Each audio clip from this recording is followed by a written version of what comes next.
Salut, j'espère que c'est la pleine forme chez toi. Bienvenue dans cette nouvelle vidéo dans laquelle nous allons voir quel est le chemin qui va t'amener progressivement vers l'indépendance financière. Alors, l'indépendance financière, ce n'est rien d'autre que le fait que, à une certaine étape de ta vie, tu n'aies plus besoin de travailler avant de subvenir à tes besoins. Donc, je donne un exemple très simple. Si toi, tu as besoin d'environ $1000 chaque mois pour subvenir à tes besoins, est-ce que là où tu te trouves présentement, si tu te passes de travailler de façon active, est-ce que tu as mis en place un système qui te permet de générer de pareils revenus jusqu'à la fin de tes jours? Si la réponse, elle est non, tu n'as pas encore atteint l'indépendance financière. Donc, quel est le chemin, quel est le mindset qui va t'amener progressivement vers l'indépendance financière? Nous allons en parler dans cette vidéo après cet élément.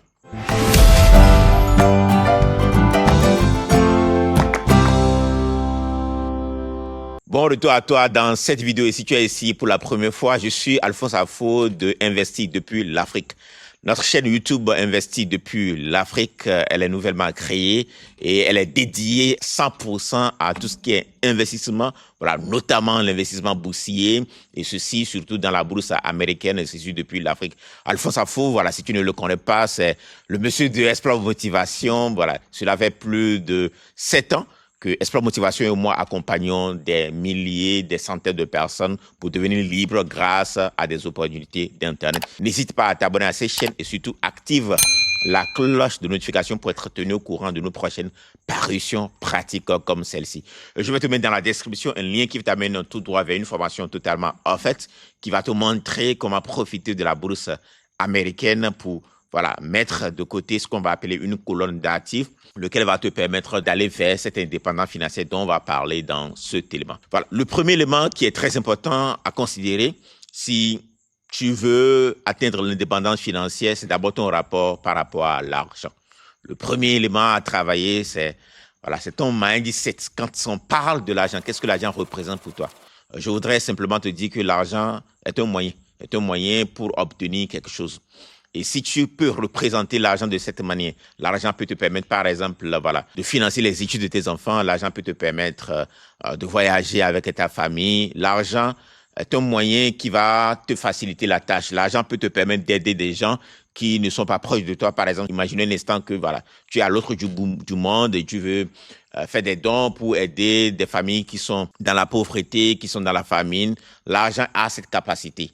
Donc, le rôle de l'argent ici, c'est de te faciliter la tâche. Donc, la première des choses, c'est la manière dont tu vois l'argent, la manière dont tu considères l'argent. C'est ça qui te permettra, d'aller progressivement vers cette indépendance financière. Donc, première étape, c'est quoi ton rapport par rapport à l'argent? Que représente l'argent pour toi? Ça, c'est la première des choses. La deuxième chose qui est très importante, c'est de se mettre dans les prédispositions de quelqu'un qui peut attirer l'argent dans sa vie. L'argent ou le succès, comme l'a dit Jim Rohn, ce n'est pas quelque chose qu'il faut pourchasser pour attraper. Et la plupart du temps, des gens qui pourchassent l'argent, des gens qui travaillent dur, trémèdent dur, ce ne sont pas ceux-là qui deviennent riches. Mais ceux qui ont compris que l'argent, il faut l'attirer. Donc, il faut devenir une meilleure version de soi-même pour l'attirer dans sa vie. Donc, Jim Rohn dit, lorsque vous pourchassez l'argent, l'argent vous fuit. Mais lorsque vous devenez une meilleure version de vous-même, vous devenez une meilleure personnalité, vous allez attirer l'argent. Et comme l'un de mes mentors l'a dit, lorsqu'on regarde dans votre compte en banque, ce que vous avez en termes de quantité d'argent n'est que le reflet de ce que vous êtes à l'intérieur de vous. Donc, plus vous voulez avoir d'argent, vous devez d'abord travailler votre jeu interne d'argent pour que cela corresponde à ce que vous allez avoir. Et du coup, vous serez à même d'attirer de l'argent dans votre vie. Donc, vous allez voir que ces deux étapes-là vont être plus ou moins psychologiques. C'est la psychologie de l'argent. La troisième étape, le troisième élément qui est très important, c'est d'arriver à faire la part, de ce qui peut vous amener vers cette indépendance financière par rapport à ce qui n'est pas à même de le faire. Autrement dit, vous devez faire la part entre ce qui est un passif et un actif. Un actif, c'est tout ce que vous amenez à la maison ou qui rentre dans votre maison, dans votre poche et qui va continuer à vous générer de l'argent.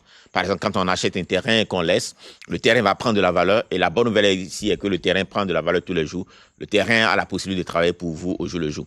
Par contre, un véhicule que vous ramenez à la maison qui n'est pas à mettre dans un business, qui n'est pas là pour vous aider dans votre business, va vous demander de la carburation, va vous demander d'entretien.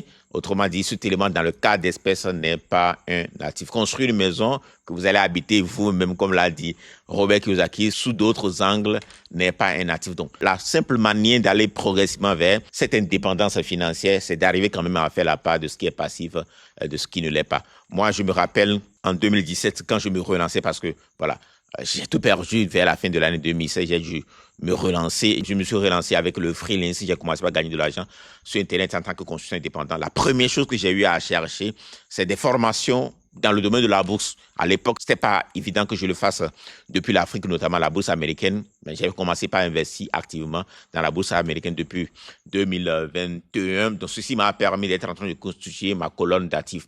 Et parallèlement, pendant que je faisais ça, j'investissais davantage dans mon entreprise. La plupart de mes budgets, de ce que j'ai eu à générer dans mon entreprise sont allés, voilà, soit dans le personnel, soit dans le matériel ou encore soit surtout dans la publicité pour constituer une base de données qui peut me permettre de lancer d'autres business demain. Donc, j'ai pris mon temps pour bâtir cette colonne d'actifs. Donc, voilà, mettez-vous en tête que l'un des éléments qui va vous amener progressivement vers l'indépendance financière, c'est développer votre colonne d'actifs.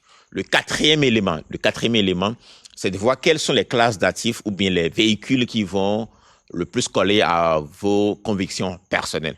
Moi, par exemple, voilà, je ne me vois pas collecter des terrains, autant de terrains que possible. Je vais finir par le faire, mais ce n'est pas quelque chose qui me tient beaucoup à cœur, tout ce qui est construction et le mettre en location, parce que je sais qu'à l'arrivée, ce n'est pas aussi passif que ça, mais je vais être plus à même de faire des investissements boursiers, je vais être plus à même d'investir dans des entreprises. Donc, à vous de voir quel est à l'arrivée le véhicule qui va vous permettre d'atteindre cette indépendance financière. Et le dernier élément qui est très important, ne l'oubliez pas, l'argent est là pour vous servir. Ce n'est pas à vous qui servez l'argent, parce que ce qu'on peut constater, c'est que parce qu'on couvre cette indépendance financière, à l'arrivée, on n'est pas indépendant parce que on devient serviteur de l'argent, on devient esclave de l'argent, entre griffes. Donc, l'argent ne vous amène pas à devenir son esclave, mais que vous utilisez l'argent plutôt à votre service. L'argent, on ne veut pas l'amasser. L'argent, on veut plutôt le mettre de côté pour qu'il travaille pour nous, même sans notre intervention, et pour que cela puisse nous permettre demain, voilà, de réaliser certains objectifs de vie. Et ce qui va te permettre, voilà, de continuer à développer ta colonne d'actifs et surtout atteindre cette indépendance financière, c'est l'objectif qu'il y a derrière cette envie de devenir indépendant. Moi, par exemple, il y a les études de mes enfants qui me tiennent en cœur. Ils sont encore à très bas âge. Voilà, leurs études me tiennent en cœur. Je veux pouvoir aller à la retraite un peu plus tôt, autour de 45 ans. Je veux y aller à la retraite. Et je veux pouvoir vivre de mes dividendes demain quand je n'aurai plus de force pour travailler. Voilà pourquoi, voilà, je mets tout en place pour pouvoir atteindre tout ça. Donc, voilà ce que je voudrais partager avec toi dans cette vidéo. J'espère qu'elle t'a parlé. Si tel est le cas, n'hésite pas à nous le montrer. Voilà, nous sommes une nouvelle chaîne YouTube. Je voudrais que tu nous le montres en t'abonnant à cette chaîne et on va continuer à explorer l'impossible. Thank you. Ciao.